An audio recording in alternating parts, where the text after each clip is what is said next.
There's a word that's kind of in this conversation that we mentioned before that I realize I have no clue what it actually means. Like, what is inflammation?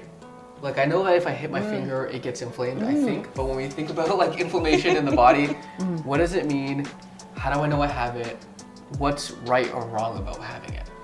So inflammation is your body's natural response. Actually, it's your immune system that produces that response in reaction to an event or something that technically the body wants to resolve, right? Okay. And so there is such thing as we call acute inflammation. And so, you know, like you hit your hand, you know, you can see redness or swelling. It can feel hot. Right. You're like, oh, can I have a Band-Aid? Even though you might not, really need one. But you know, Right. the idea is that, you know, it's quite obvious and it's acute and it's obvious. So that's acute inflammation, and that's okay. That's part of the healing process. Okay. That's what your immune system does to create that environment, so your body, or that, in your case, the finger, could heal. Yeah.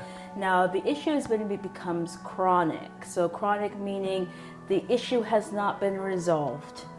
That somehow, you know, the body say, well, what's going on here? You know, I thought we were done with this, but it's still here. So it's still perpetuating those mechanisms that promote more inflammation. Now, inflammation doesn't stay local, though, over a period of time. When you're calling all your friends, because the immune system is a very complex system, you know, it can start showing up in different areas of the body and manifest that way, especially if it can't resolve it in a way that's in a ideally timely fashion. And so that can express in different ways. That could be joint pain, that could be muscle aches, that it could be, you know, headaches, it could be, you know, exhibit through digestive issues, it could be skin issues like eczema. Often I hear patients say, oh my goodness, Dr. Diane, I know when I'm stressed because my eczema flares right up, right? So there's that piece of where chronic inflammation can exhibit in different ways. And so the goal is looking at ways helping the body to resolve that inflammation piece, and that can be a very complex in itself, especially when it's chronic, because that's something that's been going on for a period of time. But as a naturopathic doctor, that's what we often deal with, and we have different tools that we use to help to reset or promote balance again, so that inflammation does not keep thriving. Something that we see a lot, because we do a lot of trauma work, right? So developmental trauma, single incident trauma, complex trauma. And I mean, a lot of these clients come in with anxiety, depression, panic attacks, but also this kind of pervasive long-term trauma, right? And many of these clients, not all, but many of them need this whole care team, right? So we can treat them holistically. And so when you've seen clients with trauma, and I know every client or patient would be like different, right? Because everybody's their own individual. But like, are there consistent things that you see with the body when clients come in with trauma or with PTSD or things like that?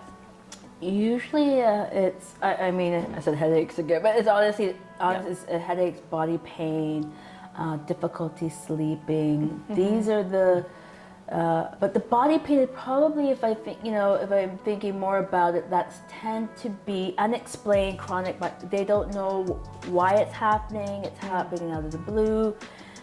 They got assessed for it, you know, but they're not understanding how nothing is showing up in the diagnostic tests, you know, in terms of whether it's X-rays or MRI, or, you know, but they're feeling pain in the body, and you know, and so.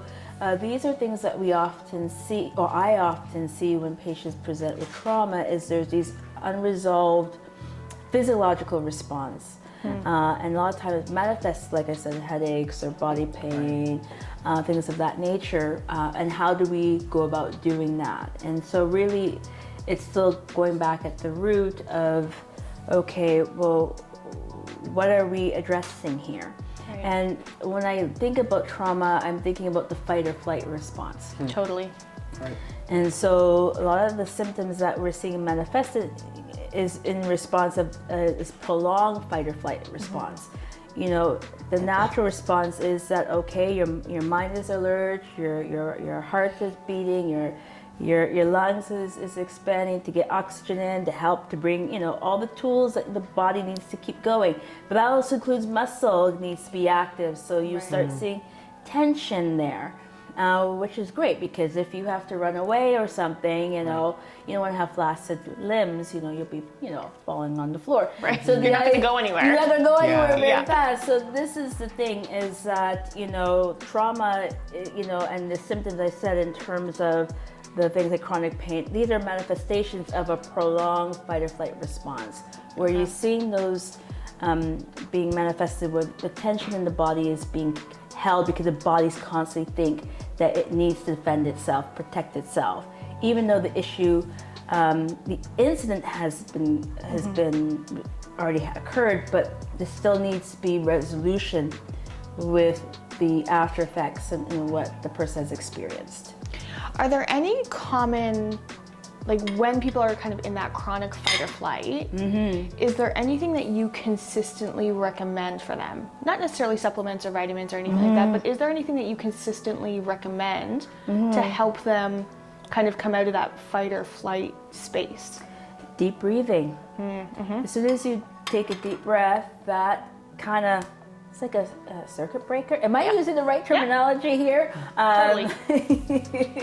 But definitely that is what I usually, because the idea, okay, a lot of times when you're in a fight or flight response, you inadvertently, you don't realize you're shallow breathing.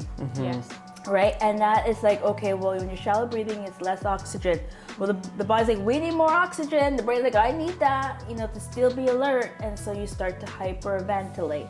And so when you break that cycle by taking a deep breath, it actually helps the muscles to physically relax. So when you breathe, then that sends the cue to the brain, okay, there's something going on here. Maybe we could settle down here a little bit. And so it's one of my favorite go-to techniques for my patients. Awesome. We do a lot of the same of that. Yeah, we do a lot of it. Yeah, one of the things that I will do with clients with the deep breathing is we will bring in an essential oil. So what they'll do is they'll put an essential oil on their palms, or they'll diffuse it in their homes. And what we do is whenever we practice deep breathing, they use that essential oil. And so their brain associates and connects that oil specifically, or that scent specifically, with deep breathing and kind of calming their system. And so often when we're in session and they feel this heightened sense of anxiety, stress, fight, flight, they know to pull out their oil and they go, okay, and you can actually physically see their entire body relax, right? And we work a lot with associations.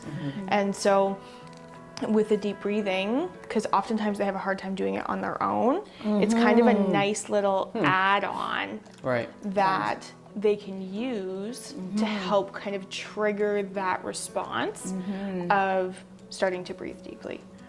Excellent. And that's a good point about difficulty doing it on their own, because some people are like, I don't think I know I'm doing this correctly. I'm not sure. And then they get anxious about not deep breathing properly. And that doesn't become a stress relieving thing. It becomes stressful. I'm supposed to be doing this deep breathing thing that Dr. Diane talked about, but I don't know how to do it. And then they get all anxious about it, and it kind of defeats the purpose. Yeah. Well, one of the things with some of my clients in session, I'll see their shoulders start to rise. And I say, breathe. And they're like, I'm breathing. I'm like, pretty sure you're not. Sure. I can tell you're not breathing. And they sit there and they swear at me sometimes. And they're like, and you can actually see their shoulders start to drop, right? And sometimes they just need that verbal cue to remind them to breathe. Is there any specific breathing exercises that you recommend? I have one that I really like. I picked it up from this professor at Stanford who also has a podcast, and he does this like double breath. Trying to win points here. But you like breathe in, and at the top of your breath, you breathe in a little bit more, and then you just take your time and exhale everything. And kind of like what you were mentioning before. There's like in the nervous system, there's another breakdown where there's like part of your brain that's kind of like raising your alertness, getting you ready to run, like always looking for danger. And then the other part of that, the sympathetic, and then the parasympathetic is the opposite, and it's teaching your body like, okay, no, I think we're safe, we can calm down now. And that like 2 in, 1 out is it feels like it just gives all of the fighting power to that calm down part of the brain, and you just see people kind of go in.